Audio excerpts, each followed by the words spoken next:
तो आज हम बात करने वाले हैं साल 1918 की। देखिए, ये सिर्फ कैलेंडर का एक साल नहीं था, बल्कि भारतीय इतिहास का एक ऐसा मोड़ था जिसने आने वाले समय की पूरी कहानी बदल कर रख दी। ये संघर्ष और परिवर्तन का साल था। चलिए समझते हैं कैसे। आज हम 1918 को इन 6 हिस्सों में समझेंगे।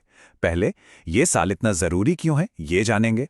फिर गांधी जी के शुरुआती सत्याग्रह देखेंगे, श्रमिक आंदोलनों को समझेंगे, महामारी और युद्ध के असर पर नजर डालेंगे, राजनीतिक सुधार और मतभेदों की बात करेंगे, और आखिर में कुछ दूसरी जरूरी घटनाओं को भी कवर करेंगे। तो चलिए शुरू करते हैं और सबसे पहले ये समझते हैं कि आखिर 1918 इतना खास क्यों है। ये वो समय था जब भारत में एक साथ कई चीजें हो रही थीं। राजनीति में बड़ी उथल-पुथल थी, समाज बदल रहा था और एक भयानक महामारी भी दस्तक दे रही थी। अब आते हैं महात्मा गांधी पर। साल 1918 उनके लिए बहुत महत्वपूर्ण था। इसी साल उन्होंने भारत में अपने सत्याग्रह के उन शुरुआती प्रयोगों को आजमाया जिन्होंने आगे चलकर स्वतंत्रता आंदोलन की नींव रखी। तो बात है मार्च की, अहमदाबाद मिल हड़ताल। कारण था प्लेग बोनस को लेकर विवाद। मजदूर 35% वेतन वृद्धि की मांग कर रहे थे। इस मामले में महात्मा गांधी ने हस्तक्षेप किया और यहीं पर उन्होंने भारत में अपना पहला और सबसे शक्तिशाली प्रयोग किया, पहली भूख हड़ताल। इस आंदोलन का नतीजा ये हुआ कि गांधी जी, अनुसुईयाबेन और शंकर लाल बैंकर ने मिलकर टेक्सटाइल लेबर एसोसिएशन यानी मजदूर महाजन की स्थापना की। अहमदाबाद के ठीक बाद 22 मार्च से 5 जून तक चला खेड़ा सत्याग्रह। यहां मामला किसानों का था। अकाल और प्लेग के बावजूद सरकार ने लगान 23% बढ़ा दिया था। इसके विरोध में गांधी जी ने भारत में अपना पहला असहयोग या कर न चुकाने का अभियान शुरू किया। इस सत्याग्रह में सरदार वल्लभ भाई पटेल, इंदुलाल याग्निक, नरहरि पारिक और मोहनलाल पंड्या ने भी बहुत अहम भूमिका निभाई। तो अगर हम इन दोनों आंदोलनों की तुलना करें तो गांधी जी की रणनीति साफ दिखती है। अहमदाबाद मिल हड़ताल का उद्देश्य था प्लेग बोनस और वहां गांधी जी का पहला प्रयोग था भूख हड़ताल। वहीं खेड़ा सत्याग्रह का उद्देश्य था लगान वृद्धि का विरोध और यहां उनका पहला प्रयोग था असहयोग और कर न चुकाना। अच्छा, एक तरफ गांधी जी के सत्याग्रह तो चल ही रहे थे, पर 1918 में एक और बड़ी ताकत उभर रही थी और वो थी संगठित श्रमिक आंदोलन। चलिए अब देखते हैं कि इस मोर्चे पर क्या हो रहा था। अप्रैल-मई 1918 में एक बहुत बड़ी घटना हुई। बीपी वाडिया ने मद्रास लेबर यूनियन की स्थापना की। इसमें सदस्य थे बकिंघम और कर्नाटिक मिल्स के कर्मचारी, और इसका महत्व ये है कि इसे भारत का पहला आधुनिक और व्यवस्थित ट्रेड यूनियन माना जाता है। इसी साल एक महत्वपूर्ण कानून भी लाया गया, सूदखोर ऋण अधिनियम। जैसा कि नाम से ही जाहिर है, इसे ब्रिटिश भारत में सूदखोरी पर लगाम कसने के लिए पारित किया गया था। अब हम बात करेंगे उस दौर के दो सबसे बड़े संकटों की जिन्होंने पूरे भारत को हिलाकर रख दिया था। एक तो थी स्पेनिश फ्लू महामारी और दूसरा था पहले विश्व युद्ध का असर। तो ये फ्लू भारत पहुंचा कैसे? 29 मई को एक सैनिक जहाज बॉम्बे आया और वहीं से इसकी शुरुआत हुई। 10 जून को बॉम्बे में पहला आधिकारिक मामला सामने आया। फिर बहुत तेजी से मध्य जून तक ये कलकत्ता और कराची तक फैल गया।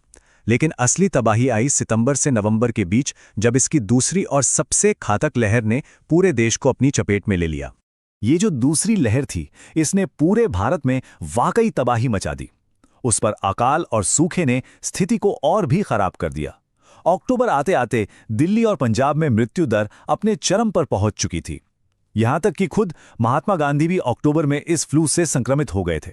जरा इस आंकड़े को देखिए, 768। ये सिर्फ एक दिन की संख्या है। 6 अक्टूबर 1918 को अकेले बॉम्बे शहर में 768 मौतें दर्ज की गईं। इससे आप तबाही का अंदाजा लगा सकते हैं। इसी दौरान युद्ध के मोर्चे से भी एक दुखद खबर आई। 22 जुलाई 1918 को भारत के मशहूर फ्लाइंग एस इंद्रलाल रॉय का प्रथम विश्व युद्ध के दौरान निधन हो गया। तो इन संकटों के बीच भारत का राजनीतिक माहौल भी गरमाया हुआ था। चलिए अब 1918 के राजनीतिक सुधारों और उनको लेकर जो मतभेद पैदा हुए, उन पर ध्यान देते हैं। अगस्त 1918 में बॉम्बे में भारतीय राष्ट्रीय कांग्रेस का एक विशेष अधिवेशन हुआ। इसकी अध्यक्षता की हसन इमाम ने, और इसका विषय एक ही था, मॉन्टेग्यू चेम्सफोर्ड सुधार प्रस्तावों पर विचार करना। कांग्रेस की मांग बिल्कुल साफ थी, प्रभावी स्वशासन। काफी चर्चा के बाद कांग्रेस ने इन सुधारों पर अपना फैसला सुनाया और वो फैसला था कि ये सुधार निराशाजनक और असंतोषजनक हैं। लेकिन कांग्रेस के इस फैसले से कुछ नेता सहमत नहीं थे। नतीजा ये हुआ कि अगस्त 1918 में ही इंडियन लिबरल फेडरेशन की स्थापना हुई। इसका उद्देश्य था मॉन्टेग्यू चेम्सफोर्ड सुधारों का समर्थन करना। इसके संस्थापक नेताओं में सुरेंद्र नाथ बनर्जी, सत्येंद्र नाथ सिन्हा, तेज बहादुर सप्रू और वीएस श्रीनिवास शास्त्री जैसे बड़े नाम शामिल थे। अब आते हैं साल के अंत में। दिसंबर में दिल्ली में कांग्रेस का 33वां अधिवेशन हुआ, जिसके अध्यक्ष थे पंडित मदन मोहन मालवीय। यहां प्रमुख मांगे रखी गई कि दमनकारी कानूनों को रद्द किया जाए और विल्सन के 14 सूत्रीय सिद्धांत के आधार पर शांति सम्मेलन में भारत को प्रतिनिधित्व मिले। इस अधिवेशन की 2 विशेषताएं भी थीं। पहली, इसमें 1000 किसान प्रतिनिधियों ने भाग लिया और दूसरी, इसकी कार्यवाही हिंदुस्तानी भाषा में हुई। चलिए अब आखिर में 1918 की कुछ और जरूरी घटनाओं पर भी एक नजर डाल लेते हैं।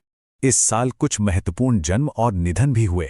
4 फरवरी को उपन्यासकार नारायण गंगोपाध्याय का जन्म हुआ और 19 अगस्त को भारत के नवे राष्ट्रपति शंकर दयाल शर्मा का। वहीं 1 अक्टूबर को कवि गोविंद चंद्र दास का और 15 अक्टूबर को आध्यात्मिक गुरु शिरडी के साईं बाबा का निधन हुआ। और 2 अन्य तथ्य भी देख लेते हैं। अंतर्राष्ट्रीय श्रेणी में इंपीरियल वॉर कॉन्फ्रेंस हुई, जहां सत्येंद्र नाथ सिन्हा ने पारस्परिकता का संकल्प पेश किया। और अर्थशास्त्र के क्षेत्र में 1918 में भारत की राष्ट्रीय आय 26,105 मिलियन आकी गई। तो कुल मिलाकर हम कह सकते हैं कि 1918 सिर्फ एक साल नहीं, बल्कि एक नींव का वर्ष था। ये गांधीवादी आंदोलनों, संगठित श्रम और राजनैतिक विभाजन के लिए एक बहुत महत्वपूर्ण मोड़ साबित हुआ, जिससे आने वाले दशकों के लिए भारत के स्वतंत्रता संग्राम की दिशा पूरी तरह से तय कर दी। इससे आगे के इतिहास को हम स्टडी फोरकास्ट के वीडियो के अगले भाग में और भी रोचक तरीके से पढ़ेंगे।